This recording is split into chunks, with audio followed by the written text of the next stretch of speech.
Assalamualaikum warahmatullahi wabarakatuh. Perkenalkan, nama saya Anissa Zara Putri dari kelas B1 dengan NIM 21903021110. Di sini saya akan menjelaskan buku kerja 10 dan 11 mata kuliah Kewirausahaan 2 jurusan Manajemen Hotel. Buku kerja KWU 2 Kewirausahaan bergerak dari sebuah ide menjadi sebuah usaha. Bisnis Facilitator atau Developer. Nama Anissa Zara Putri, NIM 21903021110. Di sini saya akan membahas buku 10, yaitu Identifikasi Akses Pembiayaan atau Modal Usaha Baru. Unit usahanya Cerita Hati Coffee, produk atau jasanya coffee shop. Halaman 1 itu identifikasi pentingnya pembiayaan atau modal. Kriteria untuk kerja, alasan kebutuhan modal usaha baru. Batasan variabelnya, alasan usaha baru perlu modal dapat mencakupi saya memilih tantangan cash flow dan penanaman modal. Kriteria unjuk kerja sumber-sumber modal, batasan variabelnya dapat mencakupi dana pribadi. Kriteria untuk kerja potensi peningkatan pendanaan. Batasan variabelnya dapat mencakupi yaitu personal funds dan equity capital atau penyertaan modal. Elemen kedua yaitu identifikasi sumber-sumber pembiayaan ekuitas. Business angel diidentifikasi. Dia mempunyai karakteristik saya memilih mereka membuat keputusan sendiri mengenai investasi dan mereka berinvestasi sesuai dengan kelayakan proyek dengan harapan keuntungan di masa depan. Jenis venture capital. Jenis venture capital dapat mencakupi yaitu berdasarkan kepemilikan. Initial public offering diidentifikasi. IPO dapat memberikan manfaat yaitu mengatasi kendala pinjaman, diversifikasi likuiditas dan portofolio, monitoring, pengakuan investor, dan perubahan modal. 3. Identifikasi pembiayaan pinjaman. Bank komersil diidentifikasi. Bank komersil mempunyai karakteristik. Secara historis, bank umum belum dipandang sebagai sumber pendanaan praktis untuk perusahaan pemula. Bank tertarik pada perusahaan yang memiliki arus kas yang kuat, leverage rendah, keuangan yang diaudit, manajemen yang baik, dan neraca yang sehat. SBA Guaranteed Loan diidentifikasi dan memiliki karakteristik saya memilih pinjaman jaminan SBA dapat digunakan untuk hampir semua tujuan bisnis yang sah.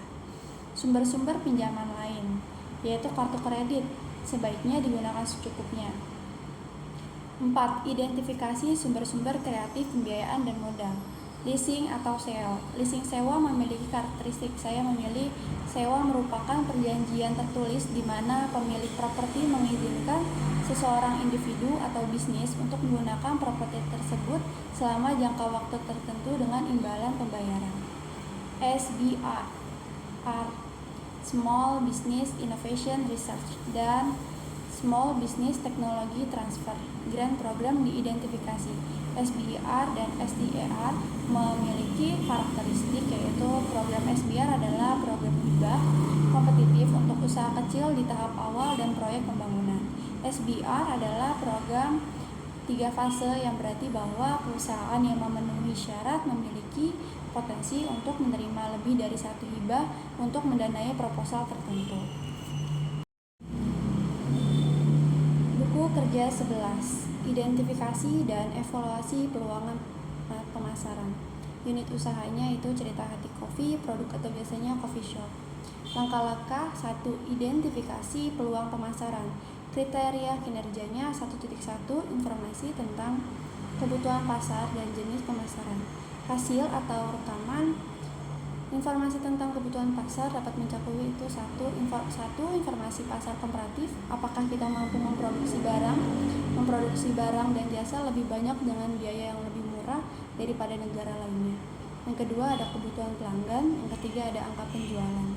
Jenis pemasaran dapat mencakupi 1. Pemasaran langsung, pemasaran ide, pemasaran barang, pemasaran layanan, pemasaran jarak jauh. 1.2. Potensi pasar baru dan kontribusi pada bisnis. Potensi pasar baru dapat mencakupi yaitu 1. E-commerce.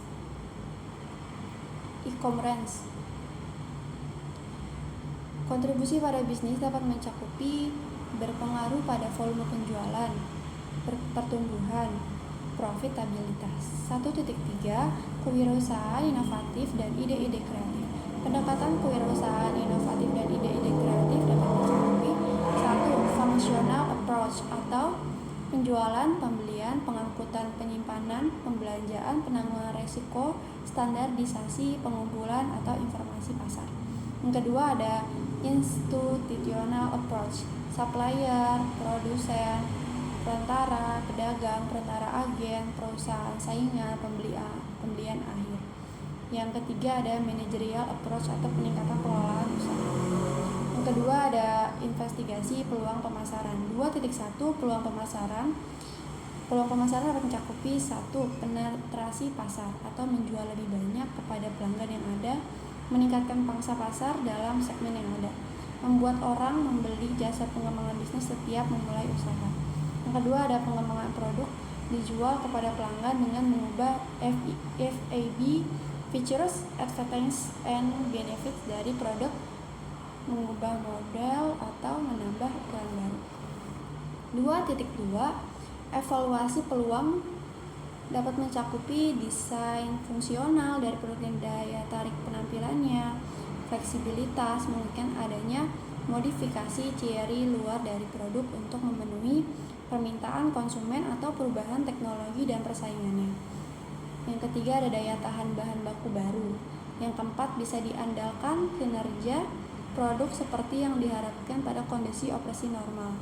Yang keamanan produk tidak menimbulkan, terus ada kemudahan dan biaya pemeliharaan yang rendah, standarisasi, kemudahan untuk diproduksi dan proses, dan kemudahan untuk ditangani. 2.3 kelayakan finansial dari setiap peluang pemasaran. Kelayakan finansial dapat mencakupi 1. Biaya, 2. manfaat, 3. resiko, 4. peluang. 2.4 kemungkinan strategi pesaing potensial dapat mencakupi yaitu pemotongan harga, periklanan ekstensif, dan kupon. 2.5 ranking peluang pemasaran.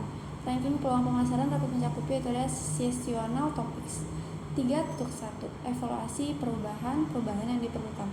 Perubahan yang diperlukan dapat mencakupi perencanaan proyek pemasaran, manajemen proses kreatif end-to-end, data pemasaran dan analisis, kepatuhan dan risiko merek.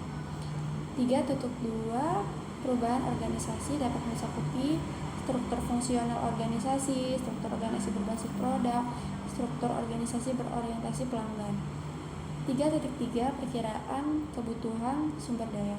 Perkiraan kebutuhan sumber daya itu ada biaya distribusi, peralatan, biaya produksi, penelitian, dan pengembangan.